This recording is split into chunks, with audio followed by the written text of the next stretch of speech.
قال مولانا الحسين عليه السلام إني لم أخرج أشرا ولا بدرا ولا مفسدا ولا ظالما إنما خرجت لطلب الإصلاح في أمة جدي وأريد أن آمر بالمعروف وأنهى عن المنكر وأسير بسيرة جدي وأبي علي بن أبي طالب عليهم السلام صلوات صلی علی محمد وعلی محمد۔ اپنے تمام حوائج شرعیہ بیماروں کی شفا، وباء کورونا سے پورے انسانوں کی نجات کے لیے اور اپنے جو بیمار ہے مریض ہے شفا یابی کے لیے، مرحومین کی مغفرت کے لیے اور دعاؤں کے مستجاب کے لیے ایک بار پھر بلند آواز سے صلوات پڑھیں۔ صلی علی محمد وعلی محمد۔ منجی عالم بشریت مصلح کائنات حضرت امام زمان کے ظہور کے لیے ایک مرتبہ پھر صلوات پڑھیں محمد وعلی محمد۔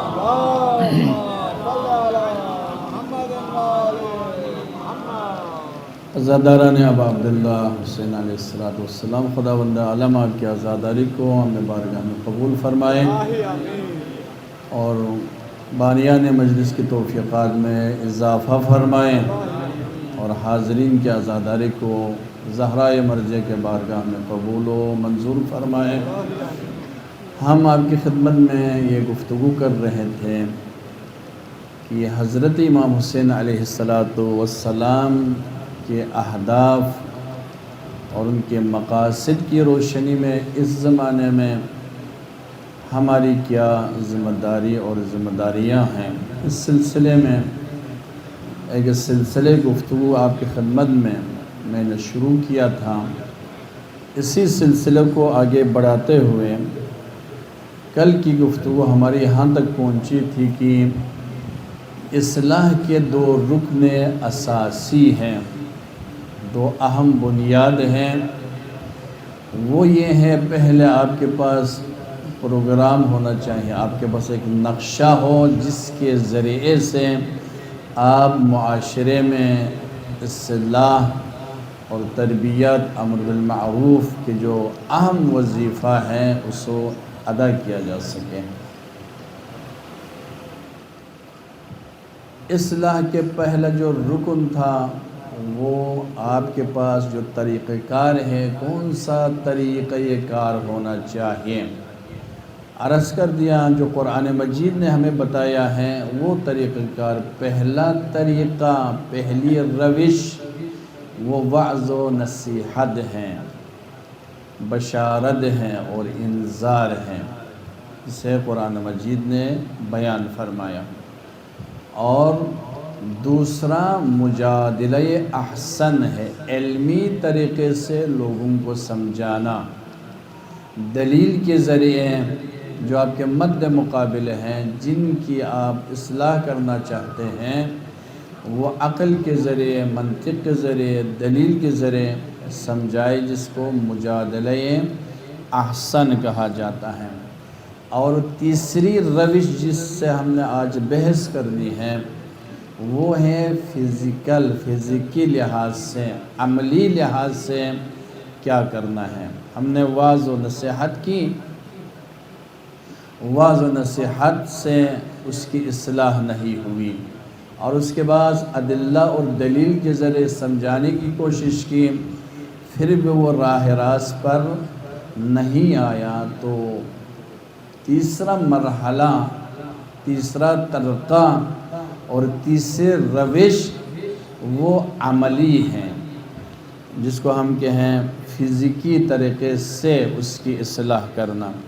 دیکھیں قرآن مجید نے یہاں پر بھی ایک مرتبہ انسانوں کی ہدایت کے لیے نرم لہجہ، اور یہاں تک پیغمبر اسلام کو حکم ہے وَاخْفِضْ لَهُمْ جَنَاحَكَ مِنَ الذُّلِّ، مومنین کے سامنے اس قدر تواضع کریں، اپنے کاندھے کو ان کے سامنے جھکائیں۔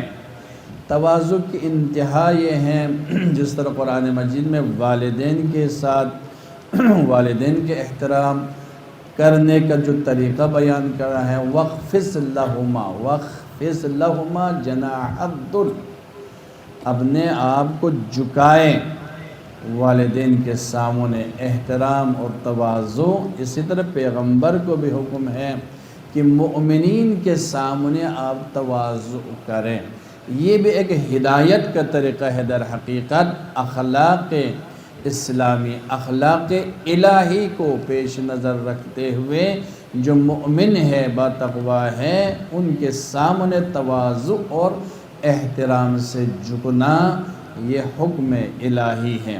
لیکن جو حد درمی کریں، جو لجاجت کریں، مقابل میں آئے اسلام کے احکام الہی کے مقابل میں آئے، ان کے ساتھ اخلاق کے ساتھ رفتار کریں، تواضع کے ساتھ رفتار کریں، وہ تواضع ان کے سامنے رفتار اور اخلاق کے ساتھ ان کے ساتھ بات کرنے سے ان پر اثر نہیں ہوتا ہے۔ وہ کیا ہے؟ حدام ہے، وہ آپ کے مقابلے میں ہیں، وہ آپ کی اس سے دشمنی کرتا ہے۔ تو اس کے لیے خداوند عالم نے راہ دکھائی۔ اس کے لیے کیا کریں؟ یا ایھا النبی جاہد الکفار والمنافقین، یہ جو کفار اور منافقین ہیں، یہ ہدایت سے، یہ راہ راست پر آنے والے نہیں ہیں، ان کے ساتھ مقابلہ کریں، جاہد مجاہدہ کریں، مبارزہ کریں، مقابلہ کریں، جہاد کریں کفار اور منافقین کے ساتھ۔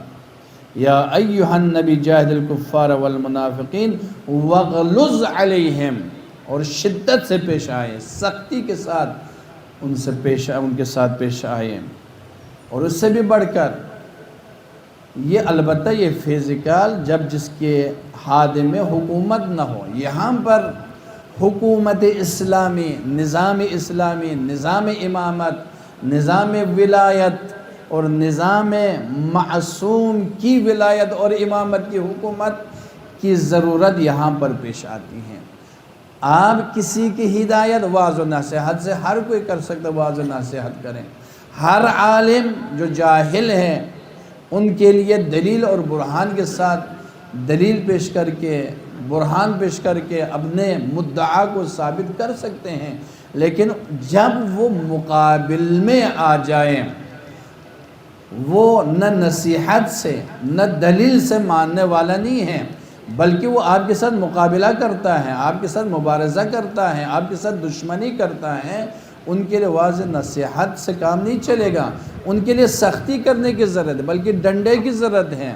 اور اس ڈنڈے کو چلانے کے لیے ہر ہاتھ و عام نہیں کر سکتے، وہ عالم کا کام نہیں ہے، وہ کیا ہے؟ معاشرے کے مصلحین کا کام نہیں ہے، بلکہ اس کے پاس حکومت ہونی چاہیے، طاقت ہونا چاہیے۔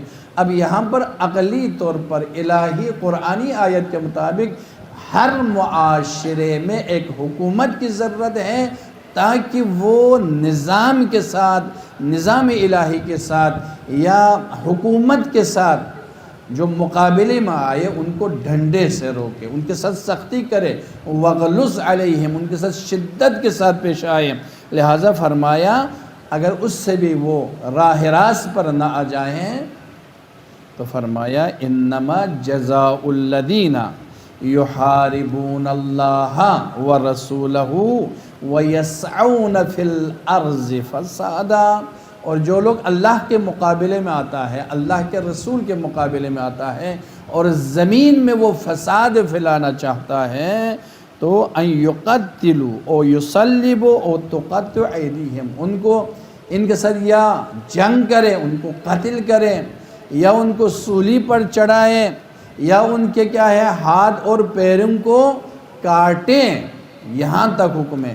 یہ ہاتھ پیر کاٹنا، ان کو قتل کرنا، سولی پر چڑھانا، یہ سب کے سب کیا ہیں؟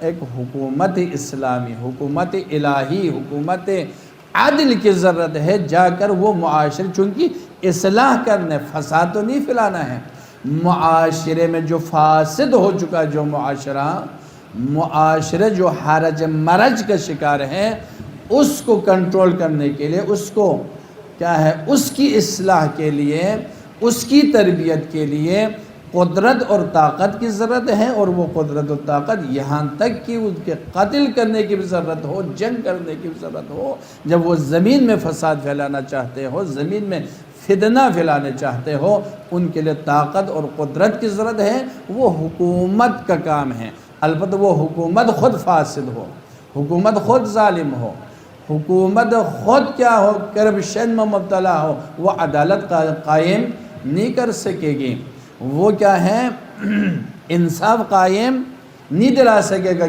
نہیں دلا سکے گی۔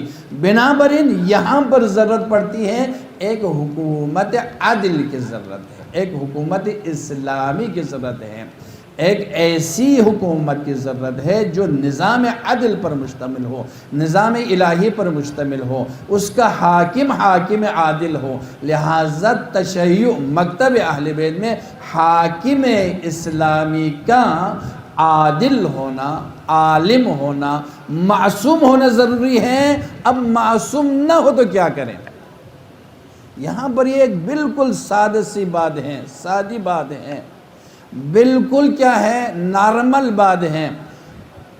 کسی بھی معاشرے میں عادل انصاف قائم کرنے کے لیے، ظلم کو روکنے کے لیے، وہ حاکم خود عادل ہونا چاہیے، حاکم عالم ہونا چاہیے، نظام کے ساتھ اس کی آشنائی ہو، وہ شناخت رکھتا ہو، پورے قوانین کو وہ جانتا ہو، عالم بھی ہو، عادل بھی ہو۔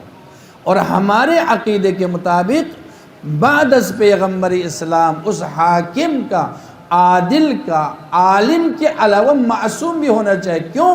چونکہ ہر انسان اپنی خواہشات، اپنے مفاد، اپنے فائدہ، اپنے قوم و قبیلے کے فائدے کے بارے میں سوچتے ہیں۔ لہٰذا ہم دیکھتے ہیں جو بھی حاکم آئے، جو بھی حکومت آئے، سب سے پہلے کیا ہے، اپنی پارٹی کے لیے وہ کام کرتی ہیں، اپنے پارٹی کے لوگوں کے لیے وہ کام کرتی ہیں۔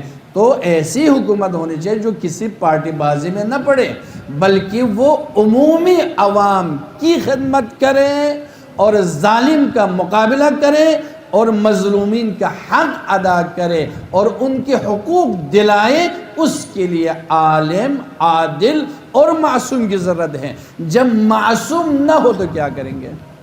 آیا معصوم نہ ہو تو ایک غیر عادل، ایک ظالم کی حکومت کو قبول کریں؟ تو یہاں پر آتے ہیں ایک عادل عالم، جس کو ہم ولی فقیہ کہتے ہیں، جس کو ہم کہتے ہیں حکومت ولایت فقیہ، یعنی ایک فقیہ جو عالم ہو، عادل ہو، وہ اگر حکومت قائم کر سکے، ہاں اگر حکومت قائم کر سکے، حکومت کب قائم کر سکیں گے؟ اس معاشرے کے لوگ اس کی حمایت کریں، اس کی پیروی کریں، جب پیروی کرے، اس کی اطاعت کرے اور اس کی حمایت کریں اور اس کو آگے بڑھائے، اس پر واجب ہے کہ وہ حکومت اسلامی قائم کریں۔ جب وہ حکومت اسلامی قائم کریں تو اس نظام الہی، نظام امامت، نظام ولایت کو ماننے والوں پر واجب ہے اس فقیہ عادل عالم کی پیروی کریں اور اس کی حکومت کو بھی قبول کریں۔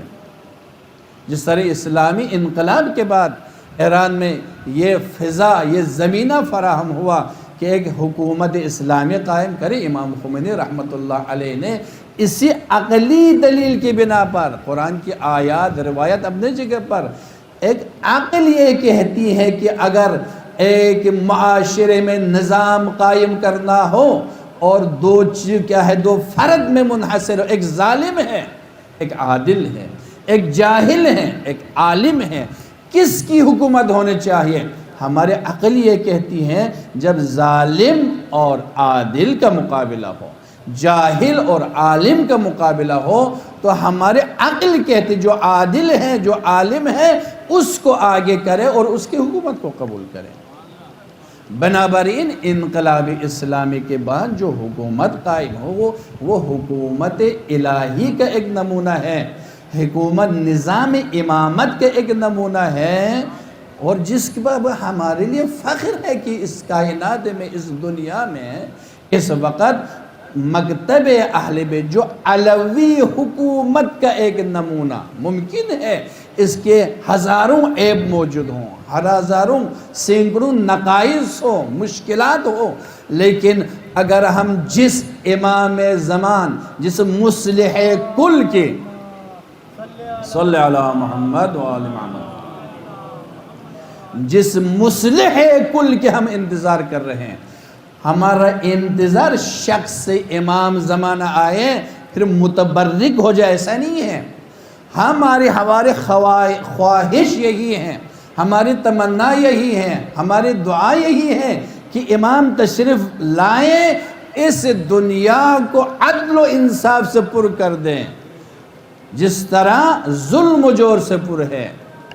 یملأ الارض قسطا وعدلا کما ملئت ظلما و جورا، پیغمبر اسلام کا فرمان ہے جب فرزند زہرا آخری امام تشریف لائیں گے اس وقت اس دنیا کو عدل و انصاف سے پر کریں گے جس طرح ظلم و جور سے پر ہیں۔ جب ہم اس کے انتظار میں ہیں تو اسی حکومت، اسی راستے پر چلنے والے ایک حکومت اسلام، ایک فقیہ ہے، عادل ہو، عالم کی حکومت ہو تو یہ ہمارے لیے افتخار بھی ہے، اور اس حکومت اسلامی کی حمایت ہم پر ایک مکتبی فریضہ ہے، بے عنوان اس کی ہم تشیع سے ہمارا تعلق ہے، مکتب زہرا سے ہمارا تعلق ہے، جس کیا ہے ولایت کے لیے، جس امامت پر زہرا نے اپنا سب کچھ قربان کر دیا، تو ہم پر بھی وظیفہ، ہمارا بھی وظیفہ ہے، ہم پر بھی فرض ہے کہ ہم ایسی حکومت جو امام زمان عجل اللہ تعالی فرج و شریف کی جہانی حکومت کے لیے جو زمینہ فراہم کرنے والے ایسی حکومت آ جائیں، ایسا نظام آ جائے، ایسے افراد آ جائے تو ان کی حمایت کرنا یہ وظیفہ دینی اور شرعی ہے۔ صلوات پڑھے محمد وآل محمد۔ بس اصلاح معاشرے کے لیے ایک طریقہ کار ہے، آپ کی خدمت میں عرض کر دیا، اور دوسرا خود ہے، دوسرا جو رکن ہے، جو بنیادی چیز ہے جو ضروری ہے، معاشرے میں اصلاح کے لیے مصلح ہونا ضروری ہے۔ مصلح معاشرے صالح ممکن ہے آپ کو زیادہ ملے، ایسا معاشرہ جس میں صلحاء ہو، اچھے لوگ، نیک لوگ، با تقوی لوگ، با ایمان لوگ، عزاداری کرنے والے، ماتم کرنے والے، زیارت پڑھنے والے، زیارت پہ جانے والے، بہت سے لوگ آپ کو ملے، نمازی ملے، تہجد پڑھنے والے ملے، لیکن صالح ہونا کافی نہیں ہے بلکہ مصلح ہونا چاہیے۔ صالح یعنی وہ خود کیا ہے، اچھا ہے، خود نیک ہے۔ مصلح یعنی دوسروں کی اصلاح کریں۔ بنابراین کسی معاشرے کی اصلاح کے لیے صالح ہونا کافی نہیں بلکہ اس کے لیے مصلح ہونا ضروری ہے۔ یہ رکن اساسی ہے کہ کسی معاشرے میں اصلاح کرنے والے کے لیے۔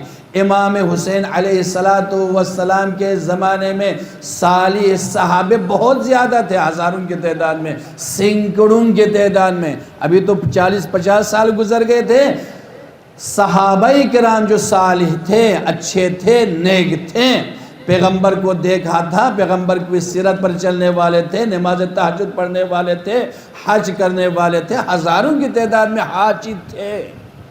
ان تمام حاجیوں کو امام حسین علیہ السلام نے مکے میں چھوڑ کے، آپ نے مکے کو چھوڑ کے کربلا کی طرف آپ نے ہجرت کی۔ صالحین کے گروہ در گروہ تھے لیکن مصلحین بہت کم تھے، لہٰذا کسی معاشرے کو سدھارنا ہو تو صالح ہونا کافی نہیں ہے بلکہ مصلح ہونا چاہیے۔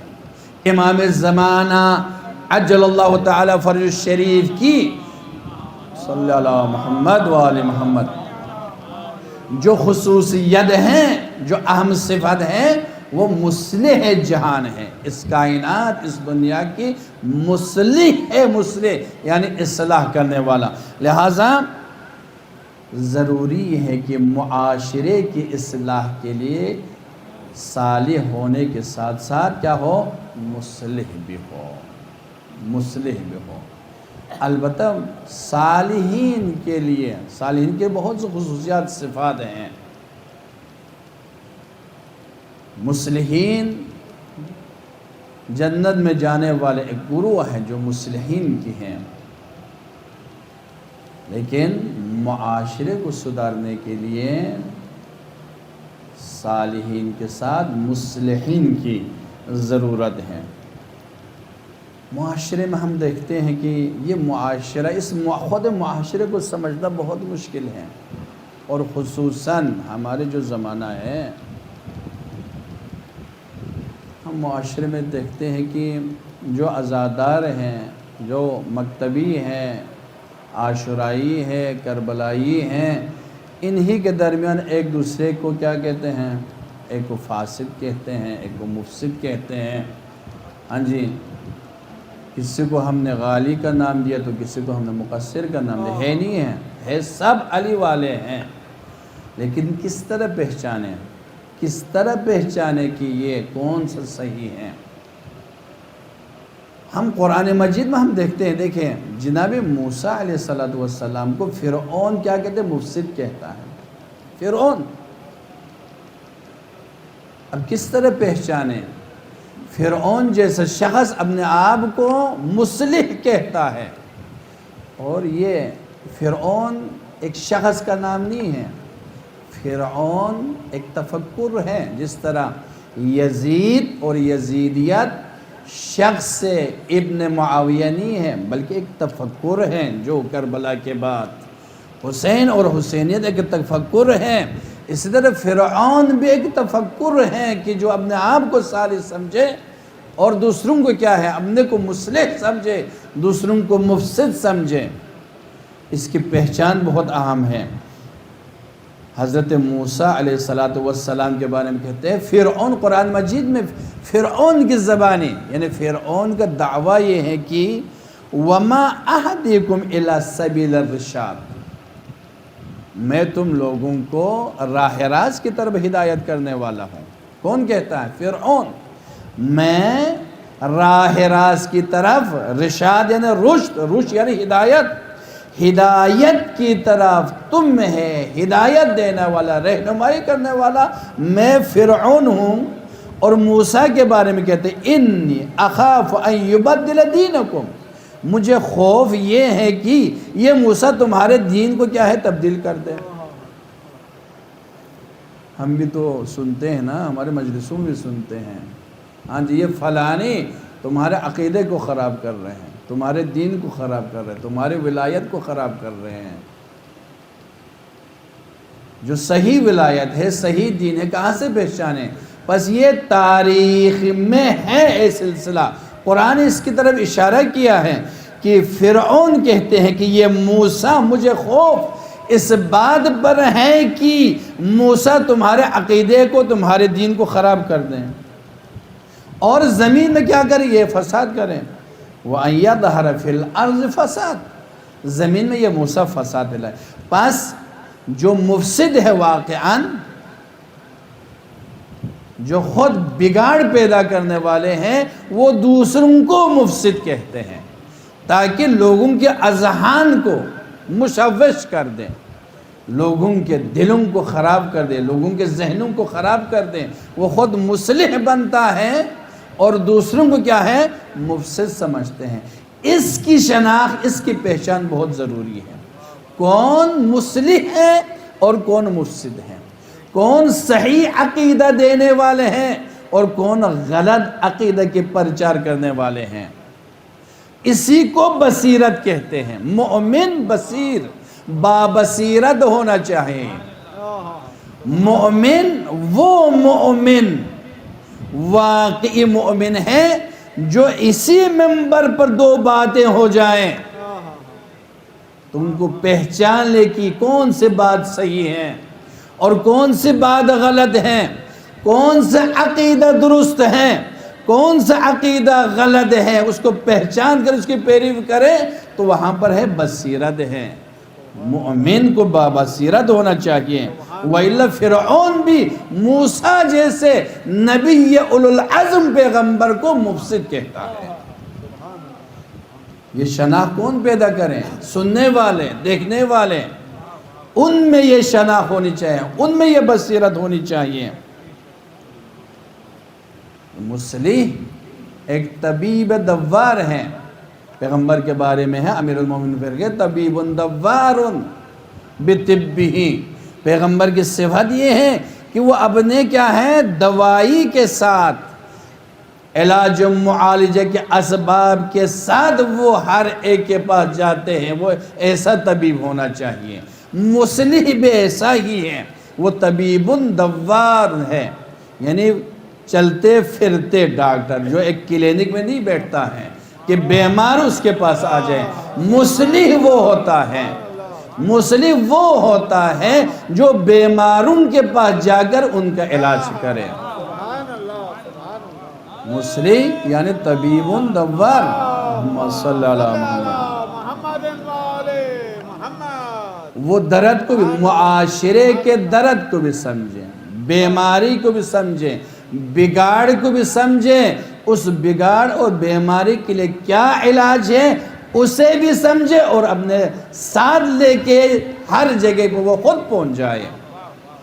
یہ انبیاء کا کام ہے، یعنی مصلح کا کام کار انبیاء ہے، کار انبیاء ہے۔ اس لیے امام محمد باقر علیہ السلام فرماتے ہیں جو مصلح ہیں، جو امر بالمعروف کرنے والے ہیں، فرماتے ہیں ان الامر بالمعروف والنہی عن المنکر سبیل الانبیاء، اصلاح کرنے والے، امر بالمعروف کرنے والے، ان کا راستہ، ان کی راہ انبیاء ہے۔ اب یہاں پر کیا ہوتے ہیں؟ راہ انبیاء پر چلے یہ مصلح، یہ اصلاح کرنے والا۔ منہاج الصلحاء، صالحین کا راستہ ہے۔ فریضۃ عظیمۃ، یہ اصلاح ایک بہت بڑا فریضہ ہے، واجب ہے۔ تقام الفرائض، اصلاح کی وجہ سے بہت سے واجبات خود بخود انجام پاتے ہیں۔ وتأمن المذاہب، مذاہب اور عقائد کی حفاظت ہوتی ہے۔ وتحل المکاسب، اور مکاسب، کسب و معاش حلال ہو جاتے ہیں۔ وترد المظالم وتعم الارض، مظالم، ظالمین سے حق چھین کر مظلوم تک پہنچا دیتے ہیں، مظلومین کے حق ان تک پہنچتا ہے۔ کس وجہ سے؟ امر بالمعروف اور نہی عن المنکر کی بنا پر۔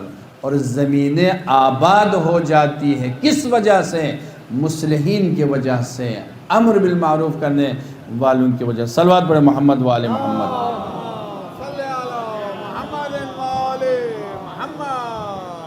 عزیزان گرامی، پس مصلح کا کام، مبلغ کا کام کار انبیاء ہے، کعبے پیغمبر ہیں۔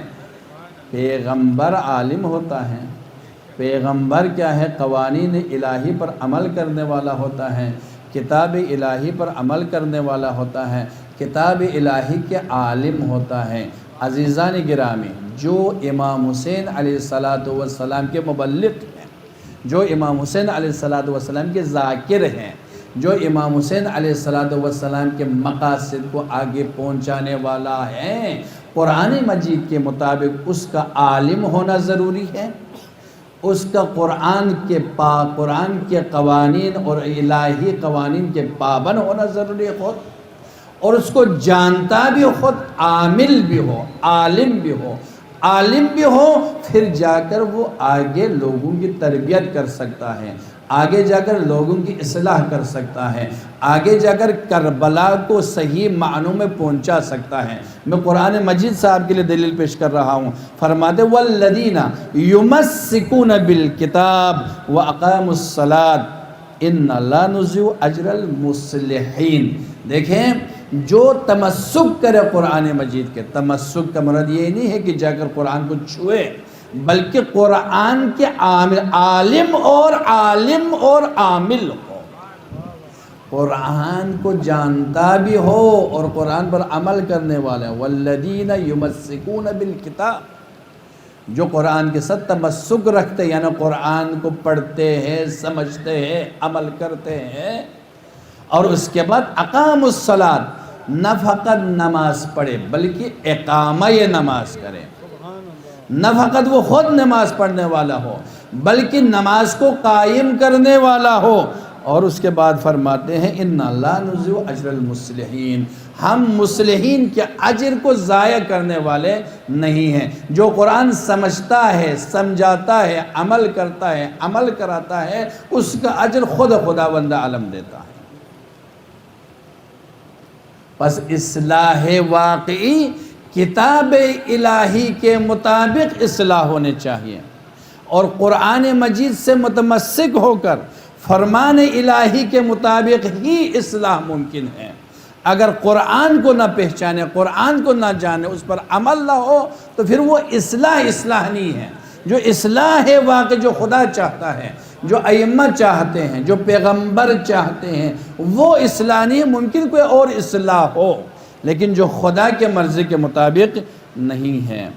اسی لیے انسان کی فطرت، اور خود خداوند عالم نے فطرت کے مطابق انسان زندگی کرے، اور ائمہ خدا انسان کی فطرت کے مطابق، ان کے مصلحت کے مطابق ائمہ خدا بتاتے ہیں قرآن کو۔ اسی لیے کہا انی تارکم فیکم الثقلین کتاب اللہ وعطرتی ما ان تمسکتم بہما لن تضلوا بعد ابدا، میں تمہارے درمیان دو سنگین چیزیں، ارزشمند ترین دو چیزیں چھوڑے جا رہا ہوں، وہ کتاب اور میرے اہل بیت ہیں۔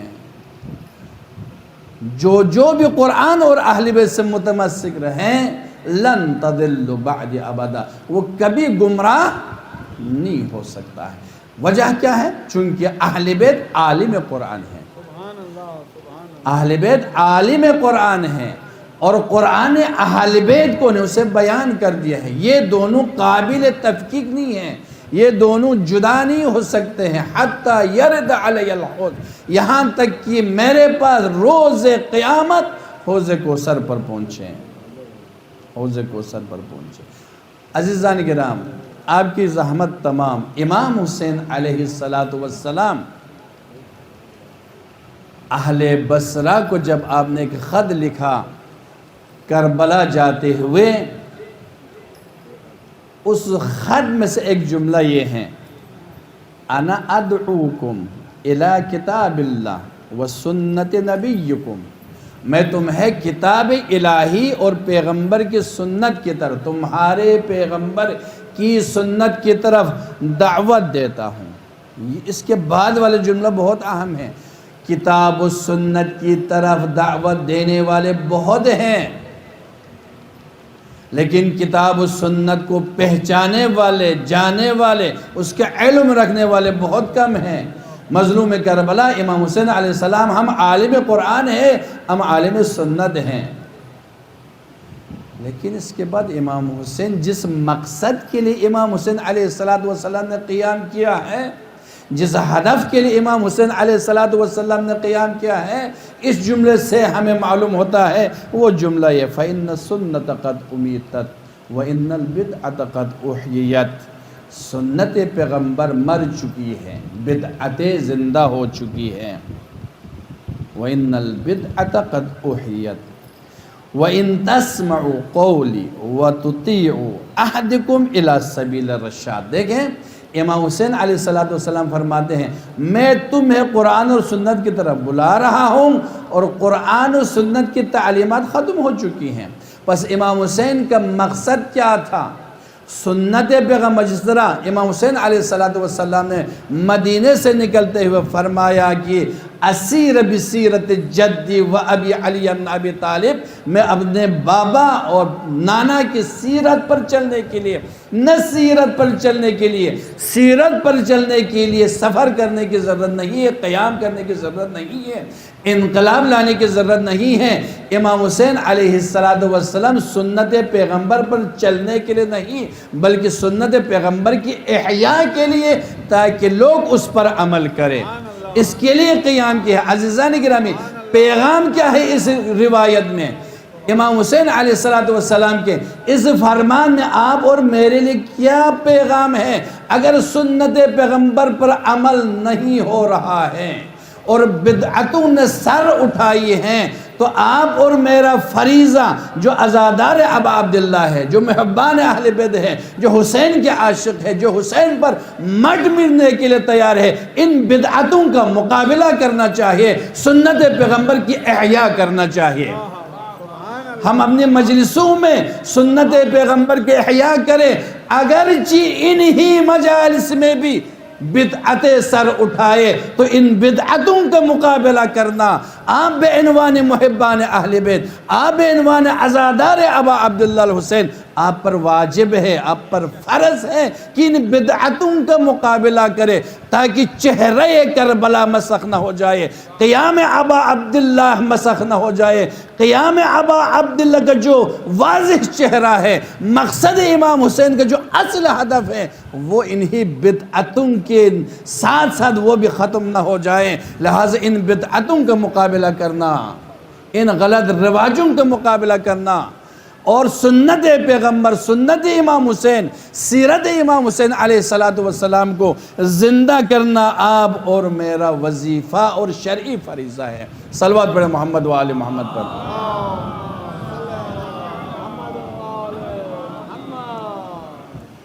بس آخری مطلب آپ کی خدمت میں آپ کی زحمت تمام کرنے کی کوشش کر رہا ہوں۔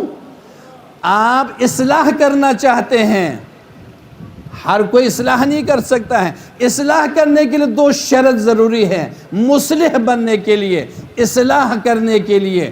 ایک یہ ہے جو قرآن مجید نے ہمیں دکھایا، مال حلال ہے، مال حلال خود کھائیں، اس کی تربیت حلال سے ہو، پھر جا کر وہ اصلاح کر سکتا ہے۔ خود حرام خور ہو، دوسروں کو حرام خوری سے روکیں، خود گناہگار ہو، دوسروں کو گناہ سے روکیں، یہ نہیں ہو سکتا۔ یا ایھا الرسل کلوا من الطیبات وعملوا صالحا، اے میرے رسولوں جو پاک چیزیں ہیں اس سے کھاؤ اور عمل صالح کرو۔ رسول یعنی وہی مصلحین، مصلحین کو حکم ہے طیبات کھائیں، پاک پاکیزہ چیزیں کھائیں، حرام چیزیں نہ کھائیں، پرہیز کریں۔ یہاں پر مراد ہر قسم کے تصرف ہے، ہر قسم کی یعنی ہر وہ کام جو انسان انجام دیتا ہے وہ حلال ہونا چاہیے، وہ پاک ہونا چاہیے، وہ حرام پر مشتمل نہیں ہونا چاہیے۔ اور دوسری بات کیا ہے؟ اگر اصلاح کرنا ہو گفتار نیک ہونا چاہیے، آپ کی بات جو کر رہے ہیں وہ بات صداقت پر مشتمل ہو، سچائی پر مشتمل ہو، امانت داری ہو، خیانت نہ ہو اس بات میں۔ جو بات میں کر رہا ہوں، جو قرآن میں آپ کے سامنے پیش کر رہا ہوں، اس کی تشریح روایت جو میں آپ کی خدمت میں عرض کر رہا ہوں، اس کی تفسیر سچائی پر مشتمل ہو، صداقت پر مشتمل ہو۔ یا ایھا الذین آمنوا اتقوا اللہ وقولوا قولا سدیدا، اے صاحبان ایمان تقوی اختیار کرو اور جب بات کرے بات سچ کرو، قول سدید یعنی سچی بات کرو، سچی بات کیا کرو۔ بس اصلاح کے لیے ضروری ہے کہ جو میں بات کر رہا ہوں وہ بات سچ ہو۔ سچ وہی بات ہوتی ہے جو قرآن کے مطابق ہو، سچ وہی بات ہوگی جو معصومین کے اقوال کے مطابق ہو۔ ہم اپنی غلط تشریح نہ کریں، نہ آیات کی غلط تفسیر کریں، نہ روایات کی غلط تشریح کریں، سچائی پر مشتمل ہو۔ اور تقوی کی علامت بھی ہے، تقوی باعث ہے، تقوی مقدمہ ہے اصلاح کے لیے۔ اور تقوی کب آئے گا؟ تقوی اس وقت آئے گا کہ حلال کھائے، حلال کمائے اور سچ بولے، تو وہ متقی ہے، وہ مصلح ہے۔ آپ کی زحمت تمام۔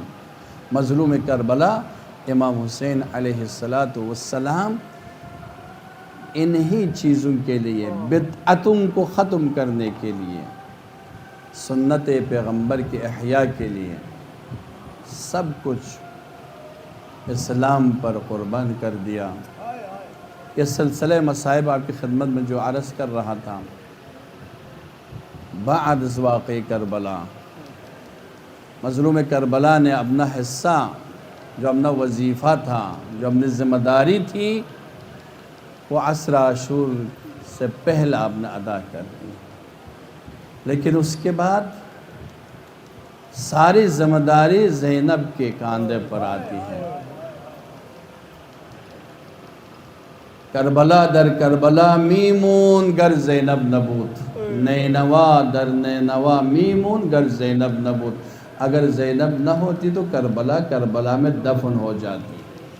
اگر کربلا تا قیامت اگر زندہ ہے، مقاصد امام حسین اگر زندہ ہے، اہداف امام حسین اگر زندہ ہے، خود نام حسین، ذکر حسین اگر زندہ ہے، تو وہ زینب کے مرہون منت ہے۔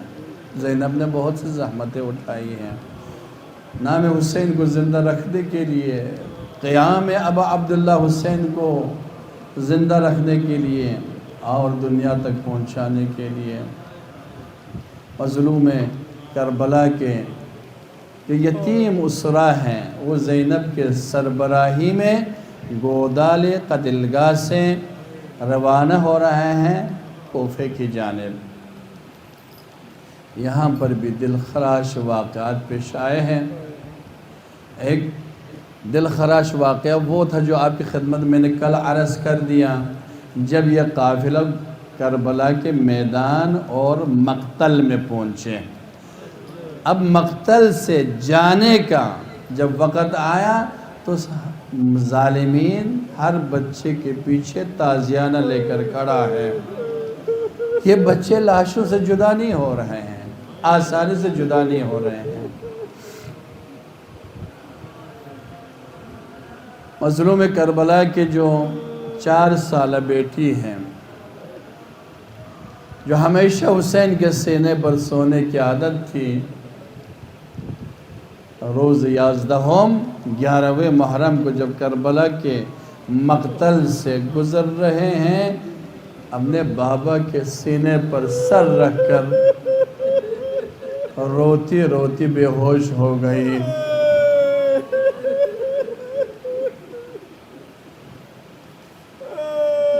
روتی روتی بے ہوش ہو گئی۔ بہت دل خراش واقعہ ہے۔ آپ اسرا کو اپنے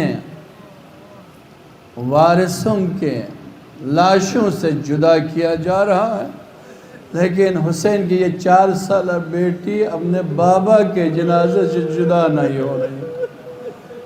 سارے خواتین کو دوبارہ اونٹوں پر سوار کیا گیا، لیکن حسین کی عزیز بیٹی بابا کے لاش سے لپٹی ہوئی رو رہی ہے۔ ایک مرتبہ شمر لعین نے تازیانہ لے کر جب جناب سکینہ کے پشت پر مارنا شروع کر دیا، زینب کبریٰ آ کر ہم نے پشت کو تازیانے کی، جب تازیانے مارتا جا رہا تھا، زینب کبریٰ نے کہا بیٹی اپنے بابا کو آخری خدا حافظی کرے، اس سے زیادہ میں تازیانہ کھانے کے طاقت نہیں رکھتی۔ یہ وہ دل خراش واقعہ ہے۔ ایک مرتبہ سکینہ اپنے بابا کے جنازے سے اٹھی، بابا کو خدا حافظی کہا، لیکن ایک جملہ بابا سے نقل کرتے جو مقتل کی کتابوں میں بھی موجود ہے۔ وہ کیا ہے؟ وہ آپ کے لیے پیغام ہے، وہ آپ کے لیے پیغام ہے۔ سکینہ کہتی ہے جب میں بابا کے جسم سے لپٹی ہوئی رو رہی تھی، جب مجھے بے ہوشی طاری ہوئی تو میرے بابا نے میرے کانوں میں کہا بیٹی جب تم جائے تو میرے شیعوں سے کہنا۔ کیا کہنا شیعوں سے؟ اے میرے شیعوں، شیعتی مہما شربتم ما عذب فاذکرونی او سمعتم بغریب او شہید فاندبونی۔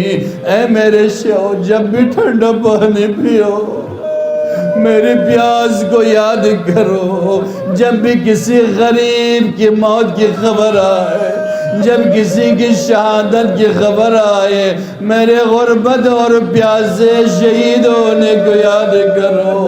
ایک اور دل خراج جملہ جو سکینہ نے اپنے بابا سے نقل کی، لیتکم فی یوم عاشوراء جمیعا تنظرونی کیف استسقی لطفلی فابوا ان یرحمونی۔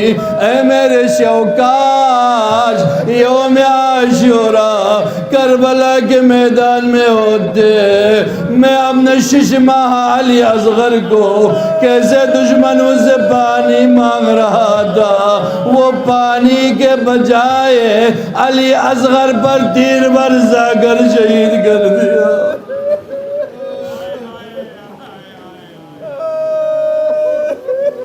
اجرکم علی اللہ، اجرکم علی الزہراء، زہرا آپ کو اجر دے دے۔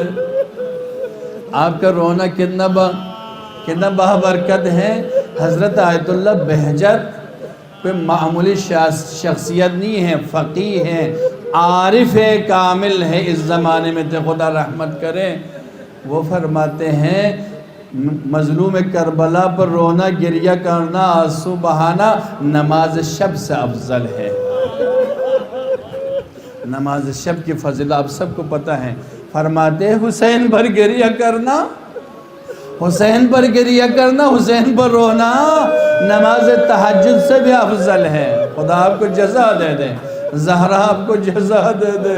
یہ قافلہ پہنچا کہاں پہنچا، میں کیا عرض کروں؟ کون سا کوفہ؟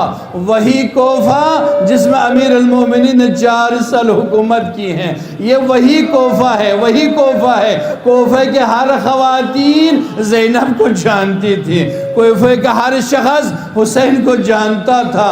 زینب اسی کوفے میں، جس کوفے میں جناب زینب جب تفسیر قرآن کے لیے خواتین کوفہ امیر المومنین کے پاس آ کر اجازت مانگتی ہیں کہ اب ہمیں اجازت دے، زینب ہمیں تفسیر قرآن دے دے، وہی مفسرہ آج اسی کوفے کے شہر میں سر پر چادر نہیں ہے، ہاتھوں کو پس پش باندھے ہوئے ہے، یتیموں کا قافلہ لے کر اسی شہر میں داخل ہوتی ہیں۔ وہ دل خراج واقعات کوفے کے بازار ہے۔ راوی کہتا میں دیکھ رہا تھا، میں نے ایک مرتبہ دیکھا ایک خاتون بے کجاوا اون پر سوار ہے۔ ایک مرتبہ جب شور و شرابہ ہو رہا تھا ان کا ہاتھ بلند ہوا تو سانسیں ان کے کیا ہے حلقوم میں بند ہو گئے، سب جب خاموش ہو گئے تو انہوں نے خطبہ شروع کر دیا۔ میں نے سمجھا امیر المومنین زندہ ہو کر آئے ہیں، اللہ اکبر۔ مگر میں نے دیکھا تو کیا دیکھا؟ وہ بنت امیر المومنین علی بن ابی طالب ہے۔ اے اہل کوفہ، اے دھوکہ والو، او دھوکہ دینے والو، کل تو میرے بھائی حسین کو کربلا میں پیاسا بھوکا شہید کر دیا ہے، آج تم رو رہے ہو، خدا تمہیں ہمیشہ رلاتے رہے۔ اللہ اکبر۔ زینب نے خطبہ دیا، سید ساجدین آئے خطبہ دیا، کیا خطبہ دیا؟ اے اہل کوفہ، ان لم تعرفونی وعرفکم، اگر تم مجھے نہیں جانتے ہو تو میں تمہیں معرفی کرتا ہوں۔ انا علی بن الحسین بن علی بن ابی طالب، میں فرزند حسین بن ابی طالب ہوں۔ اے اہل کوفہ، میں اس کا فرزند، انا ابن مذبوح بشط الفرات، فرات کے کنارے 3 دن بھوکا پیاسا رکھ کر شہید کرنے والے حسین کا بیٹا ہوں۔ میں اس کا بیٹا ہوں جس کے حرمت کے حق حرمت ہو گئی، میں اس کا بیٹا ہوں، اس کے ناموز کو اسیر کر کے تمہارے شہر کے بازاروں میں پھرایا جا رہا ہے۔